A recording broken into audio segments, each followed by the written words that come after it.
Hey, yo, what's everyone? Welcome back to the channel. This is Smart TCG, and today I'm going to be going over my Temporal Forces tier list heading into the European International Championships. The European International Championships is one of the biggest tournaments of the year and will mark the beginning of the Temporal Forces and post-rotation format. Lots of things have changed, so today we're going to be going over exactly where I think decks are positioning themselves heading into this upcoming post rotation. So we got tier S, tier 1, 1.52, and Rogue. We got a bunch of new decks along with rotation as well. So popular decks like Mew, VMAX, and Urshifu and Teleon are no longer in the format. So things have changed quite a bit. So with that being said, let's hop right into it.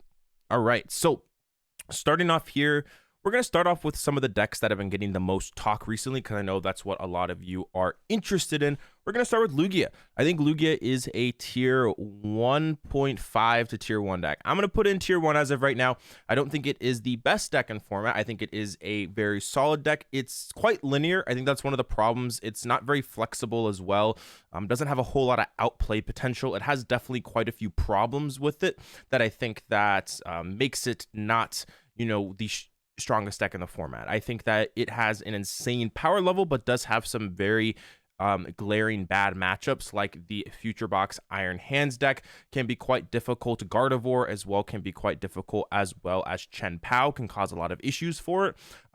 However, though, it is still very, very good against most of the Arceus variants. As a decent stall matchup. The Lost Zone matchups have always been kind of okay in general. It's, especially with powerful things like Snorlax, Collapse Stadium. You have Mist Energy as well, which really hurts, Roaring Moon in general too. So you have a lot of good matchups. You have quite a few, more difficult matchups. However, I still think the deck is very, very solid and deserves its spot in tier 1. Definitely not at the top of tier 1. As we add, more decks, I think this will move down a little bit. However, I think it is quite good.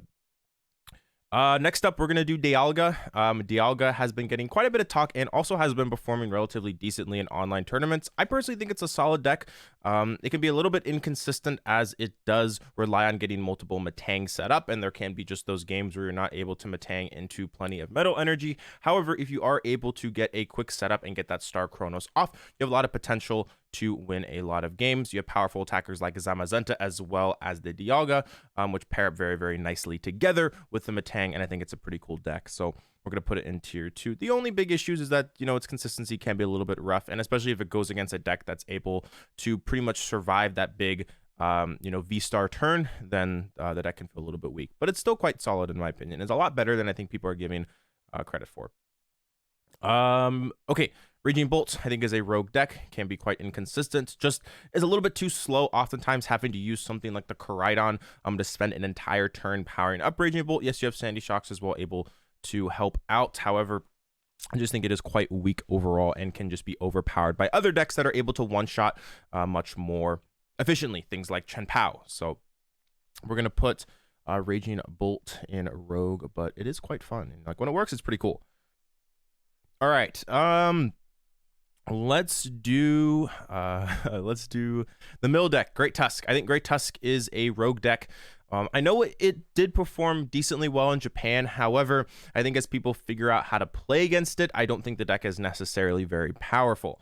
It takes a very rough control matchup, takes a very rough Lugia matchup. If Charizard plays enough Lost Vacuums to be able to one-shot the Tusks, that can be quite difficult. It's just an average deck. I think the Arceus matchup is also not incredible either. So I think we're going to put this in Rogue. It's a fun deck, and I think that it started off in Japan doing quite well, just largely because people didn't necessarily know how to play versus it, but now people know kind of what to expect and how to play versus it, and I think the deck loses a lot of what made it special, at the very, very beginning when these cards were, very first released over in Japan. So we're going to put it in Rogue. Maybe it moves up to tier 2 at some point. If there was a tier 3, it would probably go in there, but for now, we're going to put it in Rogue. Moving on, we have the Ancient Box, the Dino deck.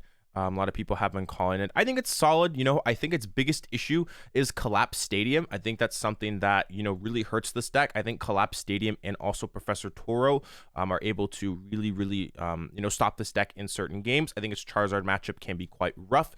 If they're able to get the Collapse Stadium to heal off a damaged, Charizard entirely, or a Toro just to, get it off the field and, pretty much take away a lot of the momentum that this deck had, because this deck is a two-shot deck for the most part. It's not really able to hit 330 very often. A lot of lists physically can't even hit 330 as well, I've been seeing, unless they discard like literally every ancient card, which is admittedly quite difficult to do. So I think this deck is cool. I think it's better than people give it credit for. Some people are calling it trash. I think it's okay. I just don't think it's necessarily an overpowering deck. I think that if someone's able to come up with a list that is able to set up consistently every single game, it has a lot of potential. But as of right now, I think it's a tier 2 deck.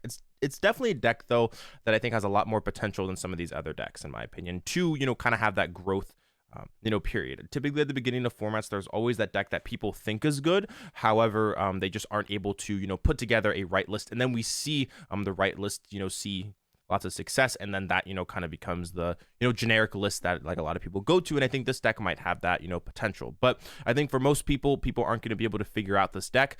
And I think that it's going to be a tier 2 deck for the most part.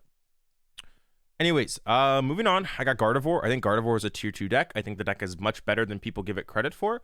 You have access to things like the new Cape card, the Giant Cape Ace spec. You also have things like Screamtail and Driftbloom, which are still very powerful if you want to play Mimikyu instead of Zacian, because Zacian did rotate. You also have that. I think the deck is decent. It takes a decent Lugia matchup. But the biggest issue is Charizard. If they're able to vacuum away your tool card and knock something out, and then follow that up with a counter catcher or boss's orders knockout onto, you know, something like a, you know, Gardevoir, and be able to, you know, steal 3 prizes, it can be quite annoying. So there is that as well. So that is, you know, kind of an annoying thing that you can sometimes run into. So the deck, though, I think has a lot of potential. I think it's a lot better than people give it credit for. I think a lot of people are just writing it off because they're like, oh, you know, this deck is no longer, you know, having access to Shining Arcana, or it loses Zacian and Fog Crystal. Yes, all those things are true. However, you know, Gardevoir EX is just one of the most powerful cards that, you know, has ever been created. And I think it's just so powerful that it will still exist in the format. And I still actually think is quite good. I personally think it's better than, you know, what people are giving it credit for. I think it's quite powerful. And I definitely think that it's going to see success. Next up, let's go into the Charizard variants. I'm going to put Charizard Pidgeot as the best deck in format starting off. I think Charizard Pidgeot is the better version. I think it's just a little bit more of a stable build compared to the Bibarel one. The Bibarel one, you still have to, you know, worry about that variance of whether or not you actually find the pieces to be able to get your attacks off, or to get your boss's orders when you need it, or any type of gust effects. You just have less control. Whereas with Pidgeot, once you get Pidgeot, especially with there being no Path of the Peak in the format, you always know what to expect. You know, you always know you're going to be able to pull off, you know, specific strategies versus decks, which I think leads to more skill expression as well. You know, because you're able to map out your turns much more efficiently with the Pidgeot EX version. I still think the Bibarel one is very, very powerful. I just think it's a little bit more clunky early game. That's another reason as to why I'm not a huge fan of it. However, I still like respect the deck, and I think that it still is going to see lots of success as well. I think, you know, right when we saw the new lists, you know, coming out with some of the post-rotation stuff, a lot of people kind of jumped on the bandwagon of saying, oh, the Bibarel one is better. But I think over time, as people have begun to test the Pidgeot version a little bit more, I think that they've kind of came to realize that the Pidgeot version is just a little bit more of a stable, you know, version that is a little bit more consistent throughout the game. So we're going to put Charizard Bibarel at tier 1, and we're going to put Charizard Pidgeot as the big S tier deck heading into this next format. Has decent matchups versus mostly everything, has a chance to beat everything, you know, has a chance to tech for some of its bad matchups like Snorlax Stall with something like the Gengar package. Pretty much has everything that you need in a deck. Moving on, let's do Tina. Tina's still very good. People are underrating this deck. Having access to Prime Catcher and Iron Leaves is very, very powerful. Takes a solid Charizard matchup as well, with access to Requiem and also the Iron Leaves. I think this deck is very, very good, and I think people are underrating it heavily. People just see that Path is gone, and they kind of write the deck off, but this deck is really, really strong and has been testing quite well personally for me. Does decent against the Arceus variants, does, you know, pretty decent against, you know, Charizard as well. You have a shot versus Lugia, especially if you play Temple of Sinnoh, you know, to turn off their gift energies or their V-Guard. Also, Lugia lists are cutting down to, I think, 1 V-Guard, most of them as well, so that's a card that you have to worry about a little bit less as well. So yeah, I think this deck is really good. It has potential against most things, and gaining things like Prime Catcher is very, very good. Next up, we're going to move on to Snorlax. I think Snorlax is a tier 1 to 1.5. It's kind of in this range. I think we're going to put it in tier 1 as of right now. I think we're going to put it above Lugia. Snorlax is very good. It takes very good matchups against the Charizard variant. Squilvet can be kind of annoying, but if you're able to knock it out with Chi-Yu, you typically can be okay. It has an iffy matchup against Tina. However, I don't think a whole lot of people are going to play Tina right off the bat. It takes a very, very good matchup against the Charizard Pidgeot because Charizard Pidgeot doesn't play Squilvet, so that matchup is very, very good. It takes incredibly favorable matchups against things like the Iron Hands deck, takes very good matchups against things like Chen Pao as well. So it has a lot of things going for it. It has a lot of, polarizing matchups. It has some matchups where it just absolutely stomps, and then it has some matchups that you can struggle against, like things like Giratina and Lugia, despite both of those matchups being relatively winnable. Things like Lugia, you're able to oftentimes beat them with things like the Giacomo, or if they get off to slow starts, maybe you can potentially lock a Lumineon in the active. You can use things like Mantine as well to be able to get those bad, like Pokemon that they don't want onto the field, back onto the field, because a lot of people are discarding, things like their Manaphy's, the Radiant Greninjas now a little bit more frequently because they know that Echo Horn is gone. So I think that Mantine is a really nice card to include in your list because it's able to pull those Pokemon back from the discard pile and put them onto the field, which then you can use the counter catcher to lock. So I think Snorlax is quite good. I think it's going to see lots of success at EUIC. The only issue with it is that it is easy to tech for. If Charizard players begin to play the Gengar package, and that matchup becomes quite rough. If a lot of, like these Arceus decks and Charizard, Barbaros playing Squilvet, then you run the risk of auto tying, like unless you're able to mill them out with the Chi-Yu, so it can be a little bit more tricky. So yeah, I think the deck is still quite good. Next up, we're going to do Chen Pao. I think Chen Pao is a tier 1.5 deck. It's quite good. However, it runs into the issue of Eerie. Eerie is an incredibly powerful card that I think decks like Charizard and Arceus should be playing. And if they're able to Eerie away any superior energy retrievals or super odd, matchups can become quite difficult, along with Snorlax as well, having a very, very good matchup against Chen Pao. I think those are a couple issues that the deck has as of right now. The deck still, though, has that explosiveness. It can just absolutely pop off, and when it, is able to get off to those explosive starts, it's very, very difficult to beat. So this deck is strong. I think it has a lot of potential. However, the Eerie effect that I think people are going to begin to realize as I think more people start to say, oh, this card's pretty good. I think, as more people start to put that card into the deck, I think that this deck is going to lose a lot of strength. I think, like, as, Charizard, players realize how good, like, Eerie is, as, Arceus players, if they start to play Eerie as well, they're going to, cause a lot of issues with Chen Pao. And then maybe Chen Pao drops off a little bit. So overall, Chen Pao, very, very good, but very, very techable right now, and I think has some issues. Let's go into the Arceus variants. There's a lot of the Arceus variants. Arc Vulpix, I don't think is great. I think it's just worse than Arctina. So we're going to put that in Rogue. I really don't think the deck is very powerful. Yes, it did well in Japan. However, I think over time, people have kind of came to realize that Arceus Giratina is just stronger. So we're going to do that. Now, moving on, let's do Arceus Giratina. I think Arctina is a tier 1.5 deck. It does pretty well into the Charizard variants. It does okay versus Stall. However, the Lugia matchup is atrocious, and I think taking a bad Lugia matchup is definitely not something that you want to do at the beginning of the format. Typically, at the beginning of formats, players play their comfort pick or decks that they, have cards already to, and I think that most players, who are highly competitive have access to Lugia V-Star cards because Lugia has been such a powerful deck over the past year and a half. So I think that, Lugia might just be the most popular or second most popular deck, which is really, really rough for Arceus Giratina. However, having a decent Charizard matchup, having a decent control matchup, having the ability just to beat players with Judge is still a very, very intriguing thing, for the deck that I think makes it still quite powerful. Arceus Armarouge, I think, is a pretty cool deck. I think it's a tier 2 deck, has some pretty cool plays. You have access to Radiant Heatran, which is one of the more powerful cards that not a whole lot of people talk about. Being able to deal a bazillion damage with its attack, which does more damage for each damage counter on it, which you can easily get with a Magma Basin. You have other cool, fire type attackers that you can use. I guess the big question is does it beat Arctina? I guess that's, the thing that a lot of people have kind of wondered. It takes an iffy Lugia matchup, which is annoying. However, it really has a chance versus a lot of things that I think is actually quite cool. Moving on to Pidgeot. Control, I think this deck is in tier 2. I think Snorlax is a little bit better than Pidgeot. Control, I think that Snorlax is a little bit more consistent. It does a little bit better to not having, I guess, as many things that can just flat out beat Pidgeot. I think that's an issue. Pidgeot can definitely struggle to, decks that just are able to KO the Pidgeot.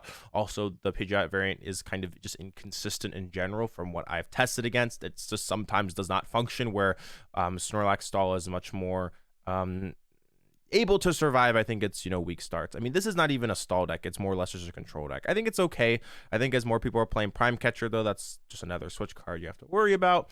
And I don't think its matchups against all the top decks are necessarily perfect, but I think it's still strong. I would definitely not be surprised if the deck saw some success. It's just things like Lugia seem like really, really difficult to beat, where I think that the Snorlax, just straightforward Snorlax version, can actually beat Lugia. I don't think that the Pidgeot version can beat Lugia very easily. I think Cinccino just causes so many issues for it. So it's a cool deck, but I think it's slightly worse right now than the Snorlax variant.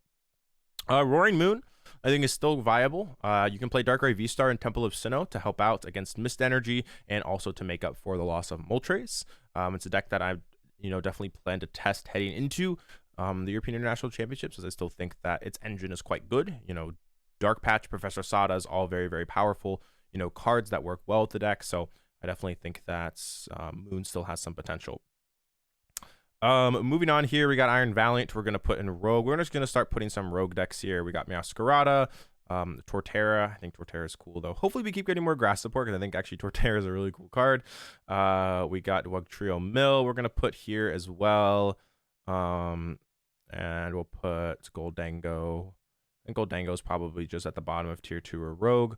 And then we get some of the Lost Box variants. I think Lost Box is better than people give it credit for. It has actually been doing quite well in online tournaments, did decent in Japan. So I think we're actually going to put Lost Box at like 1.5. I think very bottom of 1.5. I think the deck is still solid. Its Lugia matchup is actually winnable. You have things like Hoopa now as well, which give you a way to one-shot Lugias quite consistently, which can definitely catch people off guard. You still have access to Iron Hands and Roaring Moon EX. Also, not having access to Raihan now is kind of annoying, as a lot of these turbo lists were deciding to put in Raihan because you had so many 2-prize attackers you wanted to attack with, so Raihan just kind of made sense. But with, Raihan rotating, you don't have access to that anymore. So I think this deck is solid.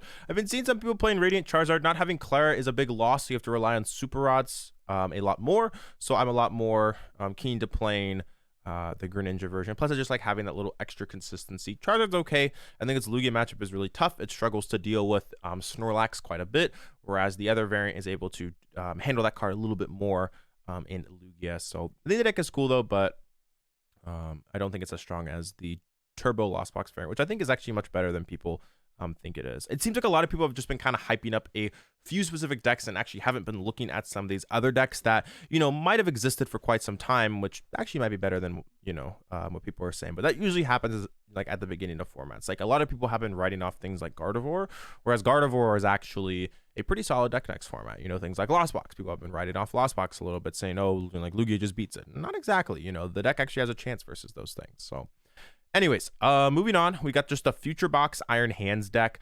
I think this deck is tier 2. It does slam Lugia, which is one of the nice things about it, is that it does beat Lugia. However, its matchups against Control is very, very bad. Its Charizard matchups are not good as well. Its Arceus matchups are very, very iffy too, specifically Arctina. I think it's a cool deck. It runs into consistency problems. It's very basic and easy to play, which I think is going to lead it to having a pretty big meta share at EUIC.